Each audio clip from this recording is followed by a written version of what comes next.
Hey everyone, welcome to the Path Less Traveled. My name is Ryan, and welcome to the final 2 days of our 7-day Tasmanian road trip. If you haven't watched the previous episodes so far, on day 1 and 2, we were in the Cradle Mountain area, totally beautiful, probably the highlight of the trip so far for me. Then days 3 and 4, we were in Walls of Jerusalem National Park. And then on day 5, yesterday, we were in Hobart, kind of had more of a relaxed day. Went and checked out Mona, which is the Museum of Old and New Art, which apparently is like the thing to do in Hobart. So we had to go check that out. But I didn't really do too much vlogging just because that's not really my thing, museums, but still highly recommend going to check it out if you do visit Hobart. So now for the last 2 days of the trip, we've headed east from Hobart to the coast. Last night we stayed in a little tiny place called White Beach, and then this morning we drove up to Treebunna. I believe it's Treebunna or Tribunna, sorry if I mispronounced it. But we drove up here to take the ferry out to this awesome spot that we're on now called Maria Island, and it's so beautiful. I'm so excited for it because a lot of people who come to Tasmania don't make it out here. It's kind of one of those spots that you need a little bit of extra time for, but Jillian and I decided to put it on our 7-day itinerary, and I think we're going to be really excited that we decided to do that. So one of the coolest parts about Maria is its history. It was settled by the Aboriginals long ago, like the rest of Australia was, and then later on it was used, again, like a lot of Australia was, as a prison for convicts. And so they actually use the island as like a rehabilitation center for convicts to try and put them to work doing agriculture and different things like that to kind of reintegrate them and be able to reintegrate them into society, which is kind of cool. One of the most special things about it is it's a protected area, and that's because it's an island. They can control pests, they control the environment a lot easier than on the mainland. So one of the things that they're doing here is having a reintroduction of the wild Tasmanian devil population, because as I told you guys in a previous vlog when we were at Cradle Mountain hanging out with the devils, they've been decimated by this facial cancer disease that is contagious. So imagine a contagious cancer. It's really just totally devastating to the population.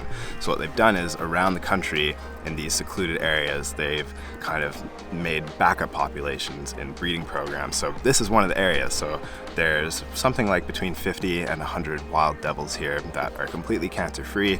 And so hopefully we'll run into them. And when you come out here, you can either do like a day trip, but we're deciding to spend the night here because there's heaps and heaps of wildlife out here, and they're obviously most active at dusk and dawn. And so we want to be able to get amongst all of that.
Alright guys, we've officially made it to the top of Bishop and Clerk.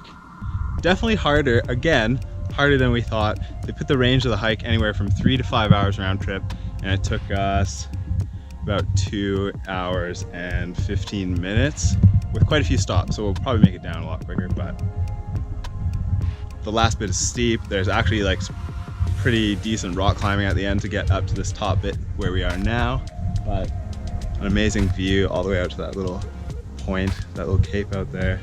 Behind the tree there, that's Mount Moriah. So that's another big hike that you can do if you want when you come here.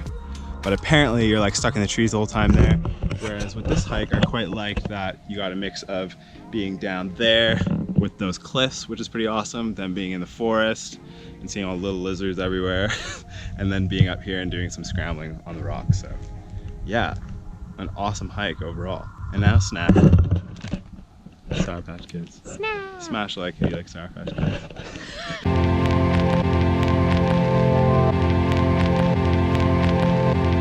On our way back to the campsite from Bishop and Clerk, there was just an insane amount of wildlife. There were wombats everywhere, there were kangaroos and wallabies. It was just amazing, you know, just out in the meadow, getting close to sunset, and we couldn't believe our eyes at how many cool critters there were out and about.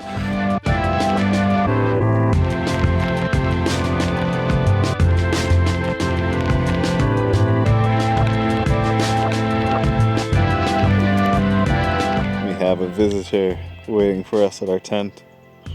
Did you poo in our tent? Yeah, okay, get away.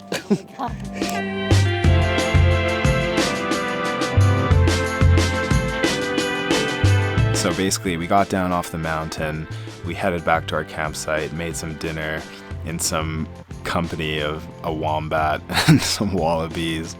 It was really cool. The next morning we got up bright and early so that we could visit the Painted Cliffs before our ferry left back to the mainland. So it was a couple kilometers walk, bright and early, but it was totally worth it. These cliffs were really beautiful. The different formations and the rocks, paired with like amazing blue water of the ocean, just made for a really nice morning and a perfect way to end our time on Moriah Island.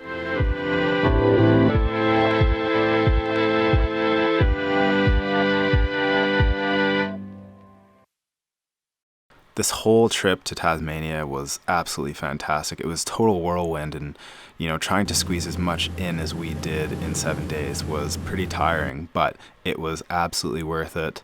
The only thing we would have added extra would be a flight around Freycinet National Park to check out the famous Wineglass Bay from above. But unfortunately, the weather rolled in and we had to cancel our flight. But other than that, I'm really happy with how everything went during these 7 days. And if you guys have any questions about an itinerary or about our trip, anything, put in the comments below and I would love to try and help you out. Until next time, don't be afraid to take the path less traveled, and I'll see you guys later.